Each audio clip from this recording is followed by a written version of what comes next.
Live from the Injured on the Go Just Call Mo studio.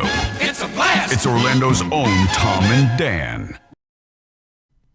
Welcome to Corporate Time with Tom and Dan. I'm Tom. I am Dan. We're live on Twitch and YouTube. Hey, come check it out. We have a guest on the couch. He cannot be shown because of his job, but he's here for a weird job. And it's weird that we've never actually done this weird job because... Are you sure we've never done this weird job? No, I don't Okay, know. I like that. We've been doing it for a decade. I like that because in the way that this is how Tom and I do research about things that we've done. Yeah. You'll say, hey, have we done this? And I'll be like, doesn't ring a bell. And you'll be like, 100%. And I feel like that's why I was going to say I love you. I do. I care about you. That's why I love you, man, is that you're reckless a little bit like I am, rough around the edges, and I just think it fits. Well, I'm doing the math that we've never done this just because first it's a job that it's a popular job, but it's also a job that it's hard for this particular job to go on media because they get scrutinized, and then also in the past 5 years I went through a rough patch. Yeah, go through a rough patch. They're like, stay away from the media. Yeah. Then they're back now. Yeah. So anyway, we'll explain what the job is. But Daniel's got here we go. I'm I'm stuck in this jingle thing. I like making these weird little jingles, ladies and gentlemen. Here we go. Weird Job Wednesday presents A police officer? All right, I like that. What do you think of that? That was good. based on fractured fairy tales. Remember fractured fairy tales? I like them like quick. It's like a little Disney kind of thing. We're just going to refer to this gentleman as Officer Quailman. Officer Quailman. How you doing, Officer Quailman? I'm doing good. Oh, wait, hold on. Do I have your mic? No, wrong mic. Hold on. I apologize. You had to be on a different side of the couch. Don't tase me, bro. I like that. I've been wanting to say that. I've been wanting to bully a cop. Oh, my God. Yeah, I like when someone screams, don't tase me, and you tase them anyway. But that's you my know favorite. That It's an invitation. You know, the Florida Gators don't tase me, bro guy was so infamous in the Dennis household. Do you know that me and my wife, if we mess up or do anything, that is like our number one yelled phrase in our house. I'll just be like, wow, and she'll be like lighting me up, and I'll be like, don't tase me, bro. And we still use it. So, Officer Quailman, and we say Officer you for being here, Quailman man. because he's a BDM. How long have you been with us? I feel like you've been with us a very long time. I've been paying you guys since 2016, but I've been listening to you guys since you were on the radio. All right, almost a gold star. You're a gold star next year. Everything has to have levels and numbers. He's giving out gift bags to this person. You're a silver star. You're gold, platinum over here. Secret Society. How do I get the Secret Society level? We can't even talk about that yet. So we say Officer Quailman because Officer Quailman gives us quail eggs at every event that he goes to, and I take the quail eggs home and I look at them and I can't eat them because I'm like, it doesn't make any sense. I'm just like, ew. Even though the chicken eggs are grosser because they are dirty, disgusting animals. Well, quails might be dirty, disgusting animals. No, are they're quails nicer? They're nicer. Yeah, nicer? yeah. Are they cleaner? Would you consider a quail a cleaner fowl than a? Yeah, the poop's smaller. Yeah. Okay, all right. And it's just, I guess I am cleaner than Shaquille O'Neal. And they all just come from like a giant chicken factory. They're all stuffed together, disease. You know what I'm saying? Like we're fine with eating those, but the little tiny quail eggs, and they're like, as farm to table as you can get. He raises them in his backyard, and I still look at him like, I can't eat them. Too weak. I deal with a lot of things, though. A lot of eggs. Yeah. Eggs are. I'm a traditional egg man. Fish eggs is hard. So, Officer Quailman, let's start from the beginning. Now, I always wondered, could I easily become a cop if I just all right, I want to become a cop? Well, you have the haircut and dickhead attitude. I know. I'm a perfect cop. And You got to get the knife hands. Yeah. You need some knife hands. Yeah, you do. Yeah. And so much of the evidence is going straight in my pocket. I got everything it takes. Yeah. You don't like to be wrong. You don't take no for an answer. Yeah. Now the body cam's ruined it though, because now I can't let anybody go and be cool, and I can't be like, I'll let you off, but you know what you have to do. One cop got it that one time. He ruined it for everybody. Yeah, he did. Anyway, so can I easily become a cop tomorrow? So being a cop is the hardest job to get, but it's the easiest job to lose. Okay. I feel like that's on a statue at a flea market somewhere. And you're buying like the lamp for your cop friend. Got the blue line on Yeah, it. that says that. Is it hard just because of the vetting process that all departments have to go through now because of you have to find the right individual, the right personality? Yeah, and also before you even go into the hiring process, you have to do 770 hours in the state of Florida for the academy. 700 hours. Yeah. Now That was the original title of that movie with the guy and the boulder. yeah. It was excruciating. It was like no one can live this long. You do want to cut your hands off before you get to the end of it. Yeah. So, what is involved in the academy? So the academy, it starts out with your first course is law. So right off the bat, you start doing constitutional law and diving into state statutes. You do defensive all the high liability classes you got to do. So defensive tactics, driving, the range, shooting, and then you get into like CIT, mental health classes. Okay. Yeah, Andrea's brother went through the academy and excelled. Like he crushed it, and he loved the process. Like he every day he'd come home like talking about like the shooting or the different aspects of it. He loved it. He thought it was really exciting and really fun. It is super fun, and going through the course, you get really tight with your classmates, and you get to learn a little bit of responsibility because depending on the class size, you're looking at either 30 to almost 50 cadets in the class. Do you guys shower like storm ship troopers? I've always wanted women together. Yeah, I've always. I'm here for equality. Yeah. I want everybody equal, and I feel like when people say I feel like one restroom, no doors. I'm here for equality. One shower head in the middle of the room. Yeah, I'm here for that. Is it a little bit like? Is there anything like Army boot camp? Is like kind of like you got to show up every morning and do formation, and you get inspected by the squad leaders. Do they yell at you and do that kind of put you through? Tom and I rough? like that. We signed up for an alpha male boot camp. This is our second alpha male boot camp, right? Tom and I, we love them. We can't get enough of these alpha. In fact, we're going to do our own Tom and Dan alpha male boot camp. Details later. So like the first week is like Shark Week in the Army. Yeah, okay. Or Shark Day, and there's a little bit of yelling and hurry up, get to where you need to be and.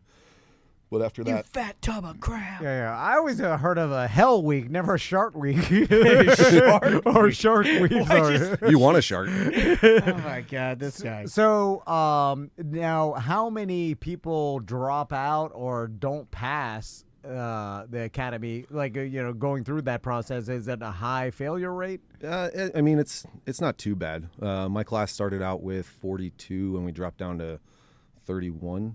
Okay, all right. Wow. So, I mean, that's more than I thought. Because I would expect that, the job of police officer is hard and scrutinized so much that it's not as popular as it used to be. And so they don't have enough recruits. Comes with a lot of responsibility and baggage. Yeah. That maybe we didn't think about. It was always there, but we didn't think about it years ago. You don't think about it. Sure. For instance, after 9/11 and even for years after, there were so many firefighters getting free breakfast. I know. no, but I say I'm a first responder. Like when my buddy Joe was trying to become a firefighter like 10 years ago, there were like he would apply for a job and he's like, there's 3,000 other people applying for the job. I'm like 3,000. Yeah. I'm like, that's insane. He's like, they're picking 2 out of 3,000. I'm like, you're never gonna get a job. Like that's crazy. I remember that. And then it's changed since then. But is that any like are they having a hard time recruiting police officers? Yeah, now we're having a hard time. Okay. Like when I got recruited, there were 252 applicants for 5 spots. Since then, it's hard for us to get anywhere close to what we need. It's almost like everyone's on the internet just scrolling and they don't want to do anything. Yeah. Like we don't have any teachers, we don't have any cops, firefighters. Well, they don't want to get yelled at by people they don't know. They don't want to worry about getting shot at. They don't nobody wants to do it. The paperwork too. People don't think that's about. The other. I didn't know. I had no understanding of the amount of paperwork when I first signed up. Yeah. It is absolutely insane. Is it the most you do? Yeah. There's an affidavit for everything. Yeah. There's something you got to fill out for anything that you do. Yeah. It's insane, but everything has to be documented. Also, if I go to pull someone over, let's say I'm a cop. You look at that. I get you through pull the- me over, I'm like, oh God, I this do- guy's straight and narrow. I'm like, I pull him over or whatever. I get out of the car, I go up. Maybe I'm on my scooter. And then I'm like, and I'm nice. I'm like, hey, because I have no reason not to be nice. You can I'm look, oh like- yeah. I'm like, Hey. license and registration. And he pulls that move where he rolls down his window 1 inch and he's like, sovereign citizen, I do not have to speak to you. No, I do not have to show you anything. Normally they don't even talk that much. They just tape it. Have you seen the guy that Yeah, tapes it yeah. to the window? Or they just hand you a little packet out through the slit. I'm not a cop, but I think I would break his window with an ass so fast. I'm like, I'm going to not only break your window, but I'm going to pull you out of the car and just start hitting you. And we saw that. We saw that in Jacksonville. That's what happened, right? That guy got pulled Yeah. over and he wasn't really complying, and that's a I'm going to mess. say my body cam broke, and then I'm Yeah, going to start hitting That's you. a mess. That is a mess. Well, Anyway. they think they're street side lawyers. Right. They know everything. Right. And by the way, that makes them mad, right? And by them, I mean you. It doesn't make you mad. It's irritating. Yeah. And it's like you're a dumbass. Like You're ramping if it you up. want to choose this option, then we can go that route. All right, Quailman. So now that we're loose, I'm gonna start asking a bunch of questions. So I've like the people that say like you have no right to search my car, right? Or like I'm not gonna take this breathalyzer. Oh, the roadside lawyers. He's the referencing. roadside- yeah. And then so like Like CD Sarah in our chat room says, she screams, "I know my rights," and then she says, "But they never know their rights." No, they don't. They never. But also like you don't like if you're like, hey, if Quailman, you pull me over and then you're like, I want to search your car, and then I'm like, no, I do not give you permission. Immediately, I'm thinking, well, now this guy knows I'm guilty. Yeah. He knows I got something in my car because that's just, obviously, if I'm like, hey, can I search your car? I'm like, no. And then it's like, that's telling you that there's something in my you car. and I have always been like, "Sir, have you been drinking tonight?" "No, sir." Like we've always, you want to search I've my only car? had 2. Search my car. Go So ahead. search it up. Is that? I mean, I know legally it's no admission of guilt. It's your right to say no, but then also I can then bring the dogs and all this other stuff. I'm escalating it. It seems like I'm escalating it. Is that true? What do you think? It depends. It all depends on the situation. Like like I've been doing this for a while. If somebody says, "I don't want you to search my car," usually it's, from what I can tell, it's just they don't want their rights violated, and they do know that they have a right to the Fourth Amendment and against searches and seizures. So, But when they say, I don't want you to search, I go, oh, there's definitely something in there, right? Why else would you I'd say love no? to see the stat on like the people that say it, because they do want to preserve that right, and I respect that. But then they do search it, and there's like, we found nothing. Like, is it that a lot or is that a little? Yeah. 50-50. It'd be okay. Yeah, it'd be interesting to see where that lands. If I did have nothing in my truck and the guy's like, I want to search your car, like I'd be like, all right, like I would never think to say no. Honestly, I'd only man, say no if I was guilty. I smoke so much weed, I don't know what's in my car. yeah. I just say no. There literally could be an open container in my car right now. I wouldn't even know it. So going back to the That's training. not true. It's a joke. So Can I search your car? No, but people get real mad. Also, if you did have a beer can, like just roll like a White Claw, it just like from Oh, Tracy knows. in your car or whatever, like how much of a big deal is that? It's not. It's a citation. Yeah. And if Now that I know that. if it does have liquid in it, then it's a citation. Otherwise, it could just be garbage. And Like- then if it's garbage, if you have an empty can, then That's why I use a mini vac to dry on my cans while I'm drinking and driving. Well, it's been in there for weeks. No, I'll literally hold the can out the window and just use the air from the car to dry it. So I want to go back to like you graduate the academy and now you're I guess what's the lowest? How many levels of cop like rookie? What do you try start to get off the black as? belt. What do you start off as? Like just a street cop? Yeah. You're just on patrol. Okay. You're a boot. And so when Oh, that's the slang for it? Boot? Yeah. okay. And then boots. I like Boots. Walking over Africa. And you go. Do they put you with someone to learn the ropes and like train with someone first, or is it totally by yourself? Yeah, no. As soon as you get hired, you go through orientation. Depending on the agency, the orientation is different. Gilbert, you're with Jelinski. Jelinski, don't you mess up. Right? Pretty good, right? Yeah. So you get assigned an FTO. You go through 4 phases. First phase is kind of like you're just sitting there, you're taking everything in, and your trainer is showing you what to do. Because it's a lot. It's you go home every day with a headache. That is the one thing that Andrea's brother said is like he's like the first days on.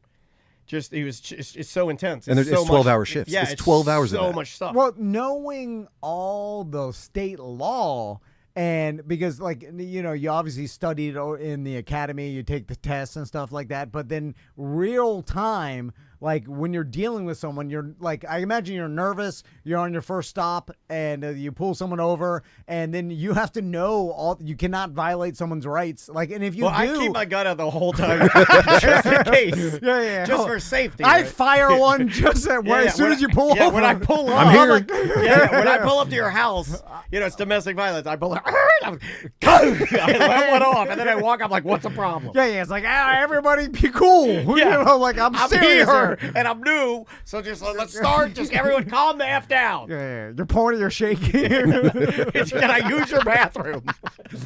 So, I mean, I can imagine it's, nerve-wracking, like, making sure you're doing everything right. And then what happens if you do, by accident, violate someone's rights? Like, how much trouble can you get into? Is there a thing like, hey, I'm sorry, I messed that up? Like, can you say that? I mean to grope you. No, I mean, like, It depends on how far it goes. Okay. But if you're an FTO, your trainer's going to step in before you even do anything stupid like that, or at least they should. So, like, it reminds me of the case in Florida where the guy had a bumper sticker on the back of his truck that said, "I eat A." And then We love that guy. by the way, That's our governor, isn't it? The ass man. who does that? By the giant bold letters. I on was the back of his actually truck? thinking about getting hit in skins and put it on my car. My favorite is only gay cops pull me over. There's a sticker that says that? Oh yeah. I'm getting that one. I drive by them and I wave at them. Fantastic. Only gay cops over here. That's hilarious. Should we sell one of those that just says Tom and Dan? We should just take credit for that. So, that's like good. in that situation, that guy ended up getting arrested, and then it was a big hoopla because technically they shouldn't have got arrested for that, and then he ended up being let go, and this whole thing. I don't know if there was any lawsuit involved in it, but it was like, well, technically there's no law against. He's trying to say profanity. Most of them, they don't let it in. Most of them do go to some sort of a lawsuit because it's not like people to be cool and be like, okay, we worked it out. And sometimes it's your interpretation of the law, like you're right. You know, that comes into a huge play is each officer's interpretation of it. Like we do have case law that says exactly what we can do and what we can't. Right. But there are a bunch of laws that come into interpretation, and we have arguments about it in read off all the time. So you're constantly having to like kind of train in different scenarios and talk out these scenarios. Wow. Yes. It's a practice that's always changing as laws change, right? Yeah. So it's like just like a doctor, you're practicing, and you're a lawyer, you're practicing law. It's flowing. It's getting to the point where you almost need to have a PhD in law enforcement because we're mental health counselors, we're lawyers, we're like all these different responsibilities that we have to bear, and the academy does not give you everything that you need. You have to learn all this stuff over time. They're crazy scenarios. I mean, there was one just downtown, like I want to say like 4 weeks ago, where I would say this is how complicated this scenario is. I'm giving you a complicated scenario example. 2 cops pull up because there's been a roommate fight, and he's talking to one of the roommates. While they're talking to the roommate and just getting his statement, nothing is happening, right? It's a normal, they had a little dust up, a little shoving. He's talking to one of the roommates. Someone that's not even a part of the crime comes running from another area holding what they thought was a knife, but it was scissors, and starts like charging the cops. So then the cops have to be like, I'm sorry. And then they draw down on the guy because it was just I'm like, how do you even handle that? Like, it's just, there's so much going on there. And then 5 other people are filming you on his cell phone. Right. World star. And no one's doing anything. No one's helping. Yeah. How many times have you encountered that lately? Because for the people just filming you on their cell phone. That's a daily occurrence. Okay. Yeah. And then how do you feel about that? Because I feel like I'd kick question. it out of their hands. That's a good question. And I'm like, hit them with your billing. Well, you're a traditional old school cop. This is a new character, 1950s cop Tom. Those were the good days. I'm breaking everybody's taillight immediately. over. You anything. didn't go to guns immediately, but you did use that billy club excessively, like all the time. It's an extension of your arm. Yeah. Any mental illness I run across, I'm like, hit them over the head. Well, it wouldn't have been mental illness. You'd be like, the idiot, lock up that dumb guy. It was not about like you need to understand this I didn't person. even. I was uneducated. Yeah. I don't know about mental illness. I'm like, this guy's stupid. Yeah, this guy's been drinking bleach. Roll him in a gutter. So if someone legally allowed to film you, and you just have to take it, right, and just go about your day. Like as long as they're not interfering with the investigation, then they can do whatever they want. They can yell at us. They can scream. They can video us. Sure, doesn't matter. Because there we are just some have to take people now that try to be the swinging other side of the 180 argument, like when you have like cop watch people and people that are almost out there to like actively. And I'm not anti it really. I hate how they do it sometimes. I understand the premise of it is it's a checks and balance. It's a checks and balance. I get it. Are you talking about the Second Amendment auditors? Yeah. I love those guys. But some of them just like, sometimes I'm just like, I don't think you're doing it right. Like I think there's better ways to do it. They're trying to instigate. Yeah, sometimes it seems like that. Yeah. And when you're doing it for social media, that's what changes it. And you're right. That's what changes. So like they're turning it into a job. That becomes like a career at that point. There's guys in Florida that will walk around with ARs on their back because now it's open carry or whatever, and they'll be fishing next to some canal that there's no fish, it's all polluted anyway. But they're doing it. They're doing it because it's on a busy street, and they know they're gonna get a bunch of people calling 911 and like, hey, there's two guys with ARs on their back. Like, who the hell? Especially in a time where it's like you're afraid there's some sort of shooter or something. Like, of course people are afraid. Yeah. And then the cops show up, and then they draw I down know my on them. rights, yeah. And then he's like, "This is my right to have this," and technically it is, but it's like the cops are like, "Hey, we got to make sure the society's safe." Like, we had 20 calls about this because there's two guys with ARs, and then it's like, it's all they have GoPros because they're filming it for social media, and then it's like, what have you done? It's not even real at that point. yeah. Like, yes. So that aspect, the stuff that you have to deal with, it isn't even real. Is odd. How much has social media or changed your job? Would you say has it ratcheted things up, made it worse, had any effect? For me, it hasn't had any effect. I do what I'm supposed to do when I'm supposed to do it. Gotcha. But I know there are officers that they're absolutely petrified of saying something wrong, doing something wrong, and it's the body cam dictates that attitude toward of them. Right. And that's why it's there. I mean, it is there as a deterrent as well to keep checks and balances. But there is an element that we screwed ourselves because I've said this before. It helps and then it hurts. And what it does hurt is the ability that I lived through 20 years ago when I was a dumb teen and would get pulled over, or my friends would get pulled over, and the cops are like, just get out of here, get home. And then like they're letting you go. Don't like escalate this to ruin this kid's life. Well, it shackled the be cool, bro. Yeah, it did shackle it because the cop's like, I cannot let you go because this is all on camera, and if something happens to you, I'll lose my job. Yeah. Which you can, as long as you can articulate and justify what you did and why you did it, then you can still do that. Oh, really? It's just this younger generation of cops, they don't understand that. They're too scared.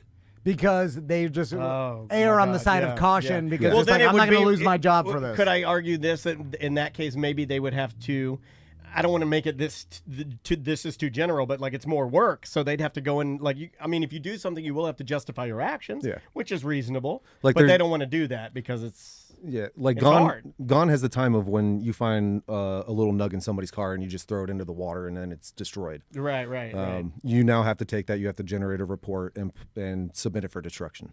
Right. Let's talk about the olden days of police work, because I remember when I was in high school in the 90s, I went to this girl's house that she threw a party. And it was a gigantic house with a pool, a huge backyard. Sorry, party area. Are you going to admit to a crime? It sounds like he's setting up it's something. I was like, I need to get this off my chest. And I remember I was like, man, this place is nice. And we were like, man. And then one of my friends was like, yeah, her dad's a cop. And I'm like, a cop? Like, how the hell does he live in this mansion with it? And then I was in Miami, I'm like, that was a dirty cop. It's like there was a lot more. It's been What about that security guard for the Heat? He was a dirty guy. The one who was stealing stuff. Yeah, that guy was stealing millions of dollars. Now, here's the thing, though. You're stealing from drug dealers. Like, you're stealing from crime. So are you making the argument that you are a Robin Hood, sir? Well, there's an element of that where it's I'm like, Cop Robin Hood. who is this cop hurting, really? He's taking, like, money that would end up in But he's impound hurting or the whatever. sanctity of the job. Yeah. I guess you're stealing from some cocaine dealer. I don't know, and who knows if what he. But you're not doing what you're still stealing. Yeah. It doesn't matter who you're stealing from. If you're a thief, what gives you the right to bust other thieves? Right. Well, Look at he's a this guy. cocaine dealer, Thankfully, Quailman. thankfully there's some That's how I'm morals in this justifying room. it. I got a nice. I'm stealing from the underworld. Welcome back to Good Cop, Bad Cop. Playing the role of bad cop today is my good friend and business partner, Tom Van. And we have a real cop here, too. And did that, or am I making that stuff up because I see it in movies, or do you think it happened like if 20, 25 years, 50 years ago when did that stuff? Did you ever hear of that stuff? It still happens. Oh, all right. I mean, you just have that sheriff over in, was it Osceola sheriff who had the underground gambling ring? Yeah, we want to start an underground casino. Do it. Tom and I have been wanting to do that. And then there was another one. They just caught another one. Osceola was the oldest one. There was one in, in Lake now? Or there's another one that just happened. I can't remember where it was, but How many? Okay, because I have this theory that they're like these underground gambling casinos. They're everywhere. Same thing with like massage parlors. Like, guess what? I would guess 75% of the massage parlors that just have a red massage light and blacked out windows, like there's happy endings going on. No, I there. try them. And then, I know for a fact it's closer to 60%. and everybody knows about it. The cops know, society knows, Yeah. and it's just something that happens. And the cops are like, I can't bust them all. And then every once in a while, they'll get busted, and then that'll make the news. Then why do those ones? Why do they make it? Why bust any then? Because they have. There's a complaint. Yeah, the complaint, or someone wants to go undercover, like Quailman. He's like, I'll take this one, boss. I gotta get in there. yeah. And then when they go for it, I'll report back. All I need is just them going for it. I don't even need the act. No, you have to let them go through the whole act, so that the crime is committed. The crime is committed. You're undercover officers. Like, you have to smoke the ice. Now it's a felony. Yeah. I would be perfect though, because I will sleep with a Hell's Angel's wife in order to stay in the club. To stay in the club, and then I'll murder someone. Accomplice to murder. I don't know if I could be a trigger man. So, I don't think I have it in me. How much do the police officers know? Like, yes, there are crimes going on, but that's a part of society, and we can't bust them all, and that's what happens. Well, so there's a difference between knowing that there's a crime going on and having evidence that there's a crime going on. Okay, yeah, because you have to work off the evidence back to Yes. the legal process. That Like, we show up to scenes and stuff, and it's like, we know something happened here, and we know that there's evidence inside, but we can't prove that there's evidence inside. So the case just gets shut then. I think that causes a lot of problems in society. Yeah, where the cops aren't doing anything about anything. Yeah, where you guys are shackled by the law that protects all citizens, but a lot of citizens are confused by that. For instance, I saw a documentary about was it the lady that got murdered out in Utah, and the guy escaped and basically was on the run, and Dog the Bounty Hunter was looking for him. Oh, yeah. But during that case, like, they got pulled over for some domestic dispute thing, and only like Are you talking about Gabby Paletto? Yeah. And then I guess Gabby. I forget her name. Yeah, but it was something like that. And then Brian Laundrie is the gentleman. Brian Laundrie. And then the cops had it on body cam when they pulled him over, and she admitted that she hit him, even though it seems like even in the body cam footage that is like this guy was abusive or whatever, but all the cops had to go on was the testimony. Oh, that of happens all the time on Patrol Live. They have like we got to take somebody. Those are great scenes that they show on that show. Oh, really? Like, yeah, I enjoy it. It can be a little intense sometimes, a little much. Society was like, what do you mean? Of course that she was afraid or whatever, but then it's like the cops can only do what by the letter of the evidence is happening. Like, yes, they probably knew, and everybody watching it probably knew that the reality of what's going on, but you can't go by speculation. You got to go by only facts. And that's what keeps us safe, and also that keeps the rules of the law, and and so a lot of people get confused. But like, oh, well, they should have known and they should have done something, and it's like, well, they're literally handcuffed by the actuality of only going by the evidence, right? And that happens a lot too. Yeah. Especially now that there's cameras on you, I mean, you can't even, not that you would tamper with anything, that's not what I'm saying, but the ultimate be cool bro of working it out, the human aspect of that. That's gone. It's gone because now it's like. Yeah, it's got to be like a computer almost. So I want to ask you about a couple things. So I've seen a lot of kids riding Sur-on dirt bikes around the streets. We have a gang involved. Yeah, I'm mad at them, but not for the reason people think. I'm mad at them because they're gonna get really, really hurt, man. Well, that's your own. Listen, that's on them. That's Darwinism. I hate it though. God, I hate when I see it and they're wheeling, or they're gonna hurt some old granny around here. And just run over some well, the old sad lady. thing is that their parents haven't taught them that this is not an acceptable thing to do. Well, that's what the real problem is. If they're riding around, I like it. I like it. Blowing through stop signs is not something I can ever say I like. But hey, if you want to raise your kids that way, that's on you. But I'm also confused by it because I remember a time when I used to ride dirt bikes and stuff, like you were four-wheelers, dirt bikes. You couldn't get away with riding them on the street. My brother was riding his dirt bike in Deltona on the streets and got a ticket. It ended up escalating. He never paid it. He got a warrant out for his arrest or whatever. Ask the fans. But it was always like, man, you like if a cop sees you riding an off-road vehicle or like a motorized vehicle that's not registered on the streets, like you're gonna get pulled over immediately. And that's why I was so confused when my buddy Turkey Lake rides his Sur-on around Miami. And I've talked about it multiple times. They're all over here. But so what is There's your Sur-ons take? with no helmet all over the place. Like if someone's riding a Sur-on on the street and they're obeying traffic rules, like I saw some kid literally yesterday. He stopped at the stoplight and went and he rode in front of me. Oh yeah, there's great kids, but there's also a pack of animals. But he doesn't have a tag, and I'm like, he doesn't look like he's afraid at all about getting pulled over by the cops, and it doesn't seem like the cops care. And I'm like, this is interesting. Not around here, they don't. Is it like nowadays, or you're just like whatever? It depends. Like these kids are, some of them, they do stop. They're doing what they're supposed to do. However, they are riding an illegal vehicle on the roadway. So if it's an electric like dirt bike style and it's just got the pegs, it doesn't have any way to use human power. Yeah. You can't ride that on the road. Yeah. But it seems like they are. Yeah, they are. But I mean, as long as you're doing what you're supposed to do, like I'm not going to mess with you. If you start doing something stupid, then I'm going to, I'm going to talk to you. It's not going to be an official thing.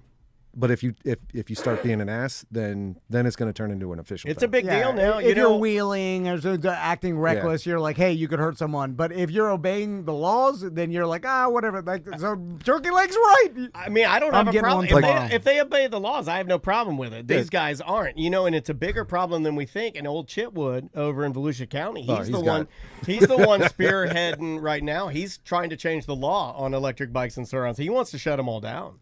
Like, because he had the kid on the first day of school was riding a Sur-on to school, and I guess he hit a car and almost lost his leg. Like and almost died. Well, the other thing too is these kids are riding around. They got their headphones on. They can't hear what's going on, and they're just doing whatever they want to.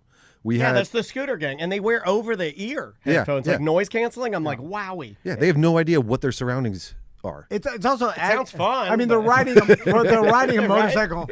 Like I've never thought to put my Apple Air Max on and ride my scooter around. It might be awesome, but in a completely different world. Really dangerous. There's no way in hell I'd let my sons ride a motorcycle on the streets, just because people aren't paying attention. Like they're looking at their phones. You're gonna kill you for sure. That kid Like, almost died. like, that's why that's the highest- Chitwood has made it. He's made it like that every morning when I'm watching the news. Chitwood's on there talking about, and they're actively trying to change the laws because people can't be cool, bro. If you guys just mind and be cool, you won't get it taken away. But they're coming for your electric bikes. I was on a scene. It was a crash scene, and the subject was on an electric style vehicle, had their headphones on, wasn't paying attention to anything, just made an immediate left turn into traffic and got struck by a car, and her skull was imprinted on the windshield, and there was hair and skin material inside the windshield. And it's like, you could have died because you weren't paying attention.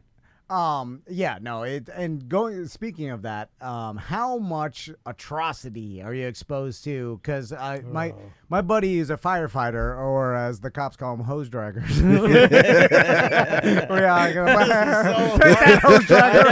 I never heard that before. Hose dragger. He often is exposed to horrible things that I'm like, people burn, like just he's the told worst. me some stories. And death and things like that. And I'm like, man, that's a part of the job that's rough that I think. That is something that they also don't talk about in the academy. Yeah, that sticks with you. Like, I've seen people die before in car accidents, and one in particular, and then it's still like in the back of my mind. It haunted me for like a month after I saw it. It's still like it traumatizes you, and it's hard to eat your Cheerios. You told me it in the was like morning. the movie Crash for you. Didn't you say it was like the movie Crash? It was, it's rough to deal with. So how do you compartmentalize that? I don't have a good answer for that. My wife's been telling me for years I need to go to a counselor and talk to people because I've seen horrific things. Yeah. I've had to deal with infant fatalities that were the same age as my daughters. Like, yeah, God. It's brutal, and I don't have a good answer for it. Yeah. You just have to You just have to deal with it. Put it in a compartment, and probably maybe when you're done with this, you can, or maybe you don't have to. I don't know. I don't have the answer for that. I'm sure somebody does. But you like your job, though. Yes. I mean, you love your job, and you obviously value helping people. Yeah. So that's cool. What's the hours like? Is it where the longer you're a police officer, the better shifts you get? Like, do you get the worst ones at the beginning, kind of like everybody's job? It depends on if your agency still values seniority. Okay. Oh, so some don't. Yes. Oh, that sucks. Oh man, that would have been. You're getting like, what is the best shift? I've been working here 40 years. They got me on the night. Like, I've seen it done. Man. And does it change all the time? Do you work weekends sometimes and not other times? And like, is there any 9 to 5 type of optimal? There are some 9 to 5 gigs at different police agencies. The normal patrol schedule in most of Central Florida is 12-hour shifts. You work 2 days on, 2 days off, 3 days on, 2 days off, 2 days on, 3 days off. Okay, why do they stagger it like that? The math just works out. Okay. Tom loves math. Yeah. So every other weekend you have 3 days off, but that means every other weekend you have 3 days on.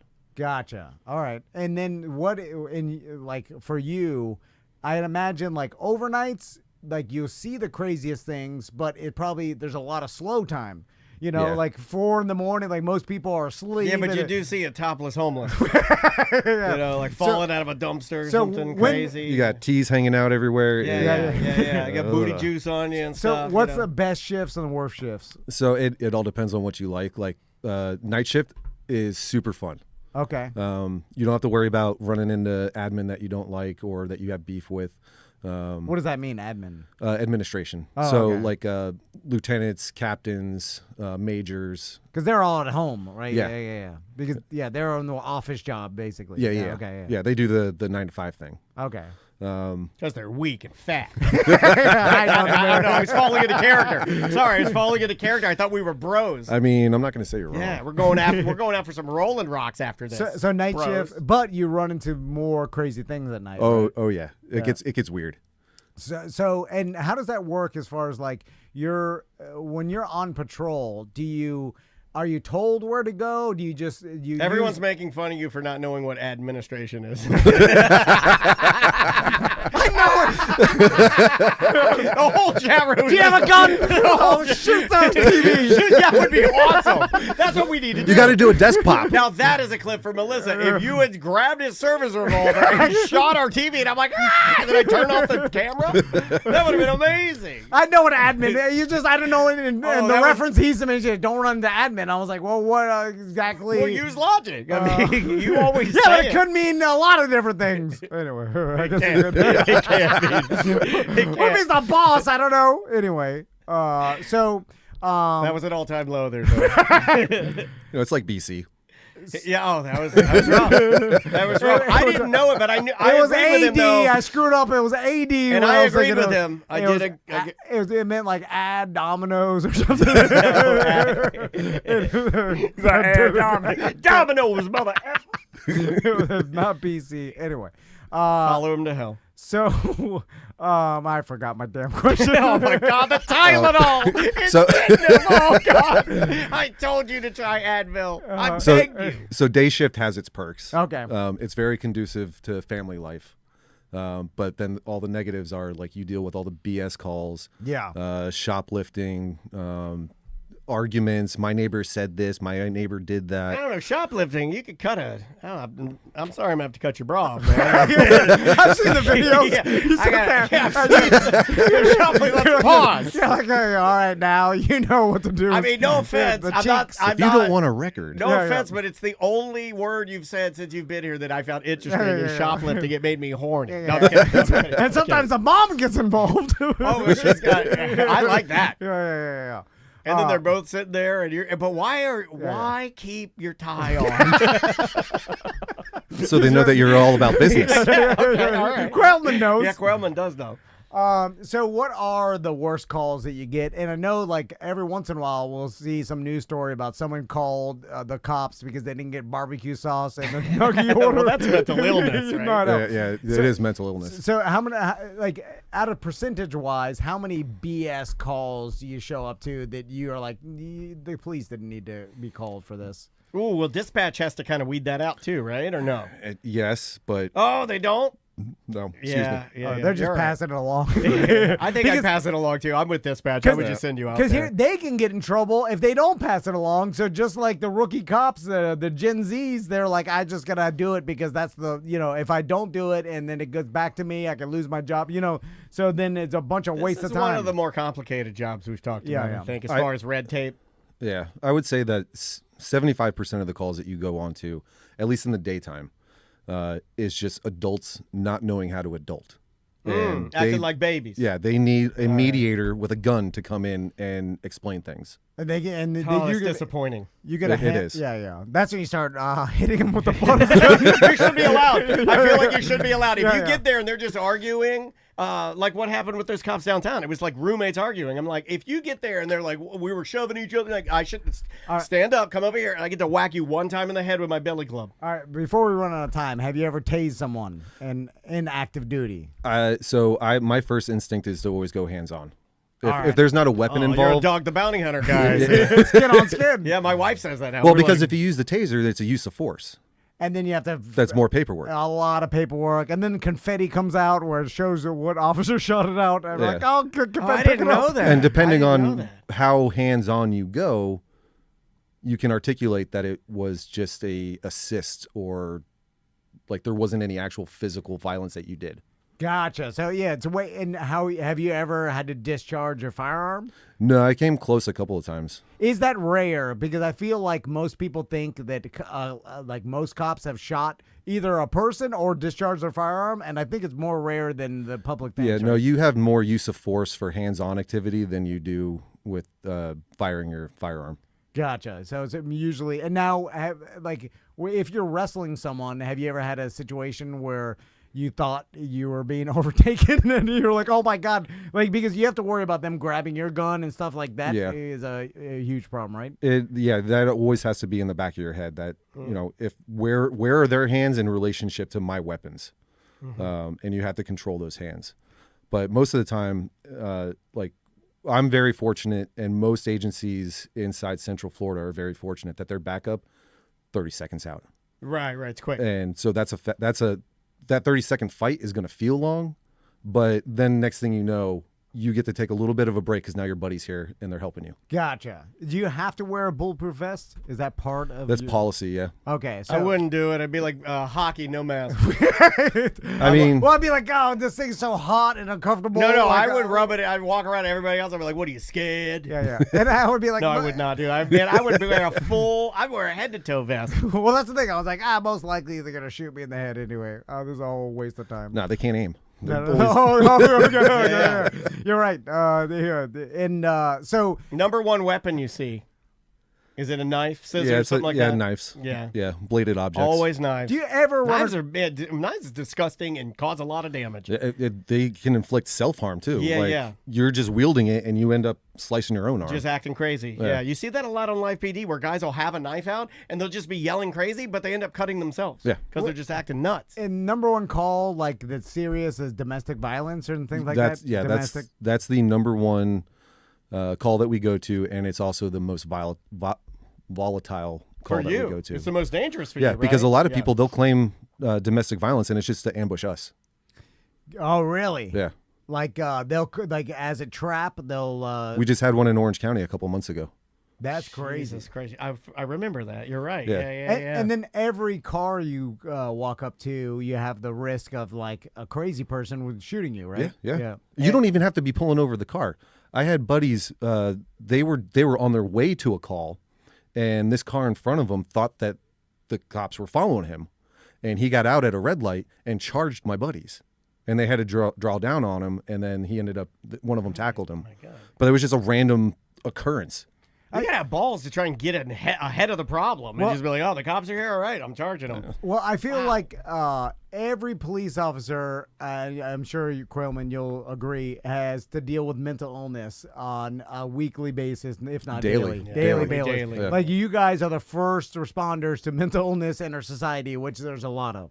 Yeah, there is a lot, and that needs to be addressed. And let's end I'm with not this. doing it.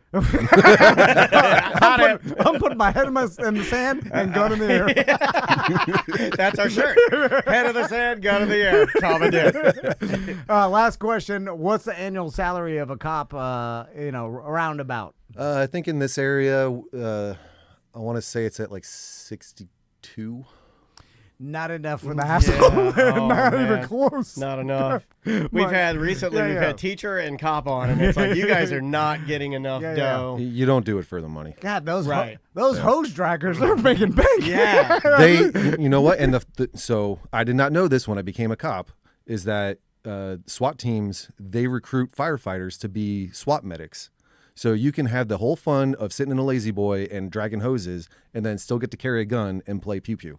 Oh, that's the deal. That guy. Yeah. So SWAT medic is what we're looking for. That is the creme de la creme. I mean, if you know one, let's talk to SWAT. Because I figured we could do cop a little longer. This was fun. Yeah. It was fun. Well, Quailman, Hey, we thank ran you, out of man. time. That was Yeah, very anytime. cool. Thank we you. we owe him to next time he gives us eggs. We owe him to eat one on the air. I know. I'll have my daughter cook them because she's obsessed with yeah. making her own scrambled eggs. I'll have Maisie scramble us some quail eggs. I'll bring them over here. We'll eat them All right, live on the all right, air. that's a I'll deal. bring you the little scissors. Because now I feel like a baby. I know, man. I know. But Yeah. you're right. It seems gross, right? It sounds like a booger snot.